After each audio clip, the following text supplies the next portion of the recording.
வணக்கம். நான் உங்கள் ஹானரபிள் மெசேஜ். வாங்கள் கதைக்கு போகலாம். வணக்கம். இன்னைக்கு நாம ஒரு அசாதாரண வரலாற்று நிகழ்வு பத்தி பார்க்க போறோம். அதிகாரம் கையில இருந்தும் அதைவிட நீதிதான் வலுசுன்னு நிரூபிச்ச ஒரு நிகழ்வு. இது வெறும் கதை இல்ல, ஒரு உண்மையான தலைவனுக்கான பாடம். சரி, இந்த விளக்கத்தை ஒரு நேரடியான கேள்வியோட ஆரம்பிக்கலாம். யோசிச்சு பாருங்களேன், ஒரு நாட்டு தலைவருக்கும் உங்களுக்கும் இல்ல எனக்கும், அதாவது ஒரு சாதாரண குடிமகனுக்கும் ஒரு பிரச்சனை வருதுன்னு வச்சுக்கோங்க. சட்டம் யார் பக்கம் நிக்கும்?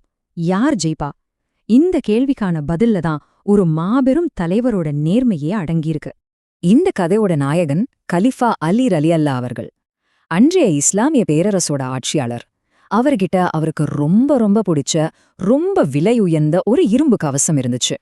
ஒரு பெரிய போர் முடிஞ்சு திரும்பி வர்றப்போ அலி ரலியல்லாஹுக்கு அவங்களுக்கு ஒரு அதிர்ச்சி.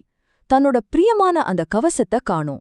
அது அவருக்கு வெறும் ஒரு பாதுகாப்பு உபகரணம் மட்டும் இல்ல, அதுல அவருக்கு ஒரு தனிப்பட்ட பிரியமே இருந்துச்சு. நாட்கள் போயிட்டே இருக்கு. காணாம போன அந்த கவசம் யாருமே எதிர்பார்க்காத ஒரு இடத்துல ஒரு பெரிய சர்ச்சையோட மறுபடியும் வெளிப்படுது. அடுத்து என்னாச்சுன்னு பாப்போமா? ஒரு நாள் அலீர் அலீல் அவர்கள் சந்தைக்கு போறாங்க. அப்போ அங்கே ஒருத்தன் தன்னுடைய கவசத்தை வச்சு வித்துக்கிட்டு இருக்கிறத பாக்குறாங்க. பார்த்ததும் அவருக்கு புரிஞ்சிருச்சு, அது தன்னோட கவசம்தான்னு. உடனே அந்த ஆளுகிட்ட போறாங்க. அலி ரொம்ப அமைதியா சொல்றாங்க, இது என்னோட கவசம், போர்ல தொலைஞ்சிடுச்சுன்னு. ஆனா அந்த ஆளோ, அதெல்லாம் இல்ல, இது இப்போ என்கிட்ட இருக்கு, அதனால இது என்னோடதுன்னு ரொம்ப பிடிவாதமா சொல்றான். இங்கதான் ஒரு சாதாரண பிரச்சனை நீதிக்கான ஒரு சோதனையா மாறுது. இப்போ யோசிச்சு பாருங்க, அலீர் அலி அவர்கள் அந்த நாட்டின் அதிபர். அவர் நினைச்சிருந்தா தன் அதிகாரத்தை பயன்படுத்தி ஒரே நிமிஷத்துல அந்த கவசத்தை வாங்கியிருக்கலாம். ஆனா அவர் செஞ்ச ஒரு காரியம் இருக்கே, அதுதான் வரலாற்றையே இன்னைக்கும் திரும்பி பார்க்க வைக்குது. அவர் தன்னோட பதவியையோ அதிகாரத்தையோ கொஞ்சம் கூட பயன்படுத்தல. ஒரு சாதாரண குடிமகன் மாதிரி அந்த ஆளையும் கூட்டிக்கிட்டு நேரா நீதிபதி முன்னாடி போய் நிக்கிறாரு. ஒரு நாட்டு தலைவரே ஒரு குடிமகனுக்கு எதிரா நீதிமன்றத்துக்கு போறதுன்னா சும்மாவா? இப்போ கதைக்களம் நீதிமன்றத்துக்கு நகருது. இங்கதான் உண்மையான பரபரப்பே ஆரம்பிக்குது. சட்டத்துக்கு முன்னாடி எல்லாரும் சமந்தானா அப்படின்றதுக்கு ஒரு பெரிய சோதனை வரப்போகுது.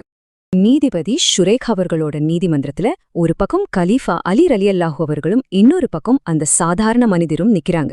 ரெண்டு பேரும் சமம். அங்க பதவிக்கோ அதிகாரத்துக்கோ எந்த ஒரு தனி மரியாதையும் இல்ல. நீதிபதி ஷுரைக் நேர கலீஃபாவோட முகத்தை பார்த்து கேக்குறாரு.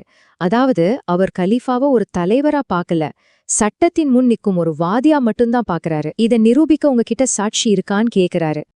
அதுக்கு அலீர் அலி அவர்கள், ஆமா, என் பையன் ஹசனும் என் வேலையாளும் இதுக்கு சாட்சின்னு பதில் சொல்றாங்க. இப்போ சாட்சிகள் இருக்கு, தீர்ப்பு தனக்கு சாதகமா வரும்னு எல்லாருக்கும் தோணுது. ஆனா இங்கதான் ஒரு பெரிய ட்விஸ்ட். அன்றைய இஸ்லாமிய சட்டத்துல ஒரு முக்கியமான விதி இருந்துச்சு. அதாவது ஒரு அப்பாவுக்கு ஆதரவா ஒரோட மகனே சாட்சி சொன்னா அதை ஏத்துக்க மாட்டாங்க. ஏன்னா பாசம் காரணமா சாட்சியம் ஒரு பக்கமா இருக்கலாம் இல்லையா? அதனால நீதிபதி ஷுரைக் ஒரு வரலாற்று சிறப்புமிக்க தீர்ப்ப சொல்றாரு. போதுமான சாட்சிகள் இல்லாததால அந்த கவசம் கலீஃபாவுக்கு சொந்தமானது இல்ல, அது அந்த மனிதருக்கு தான் சொந்தம்னு தீர்ப்பளிச்சிட்டாரு. ஒரு நாட்டு தலைவருக்கு எதிராவே தீர்ப்பு. இந்த தீர்ப்ப கேட்டதும் அலீர் அலி அவர்கள் முகத்துல எந்த ஒரு சின்ன மாற்றமும் இல்ல. ஒரு வார்த்தை கூட எதிர்த்து பேசாம ரொம்ப அமைதியா அந்த தீர்ப்பை ஏத்துக்கிட்டு நீதிமன்றத்தை விட்டு வெளியே வராரு. சட்டத்துக்கு அவர் கொடுத்த மரியாதை அது. அலி கிளம்பிட்டாரு. ஆனா கதை இங்க முடியல. சொல்லப்போனா இனிதான் உண்மையான கிளைமேக்ஸே வரப்போகுது. நீதிமன்றத்துல நடந்த அந்த முழு நிகழ்வும் அந்த இன்னொரு மனிதரோட மனசுல ஒரு மிகப்பெரிய தாக்கத்தை ஏற்படுத்துச்சு. அந்த மனுஷன் அப்படியே திகச்சு போய் நிக்கிறான். தனக்குள்ளேயே பேசிக்கிறான், என்ன இது, ஒரு நாட்டின் அரசர் ஒரு சாதாரண மனுஷனான எனக்காக கோர்ட்டுக்கு வராரு, அவரோட நீதிபதிய அவருக்கு எதிரா தீர்ப்பு சொல்றாரு, அதையும் அவர் அமைதியா ஏத்துக்கிறாரா? இது மனுஷங்களால முடியற காரியம் இல்லையே, இது இறைநீதி அப்படின்னு யோசிக்கிறான். அவரை புரட்டி போட்டது இந்த 3 விஷயம்தான். 1, அதிகாரம் கையிலிருந்தும் அதை பயன்படுத்தாதது. 2, தனக்கு கீழே இருக்கிற நீதிபதியோட தீர்ப்புக்கு கட்டுப்பட்டது. 3, அத முழு மனசோட ஏத்துக்கிட்டது. இந்த நேர்மை அவரை மொத்தமா மாத்திடுச்சு.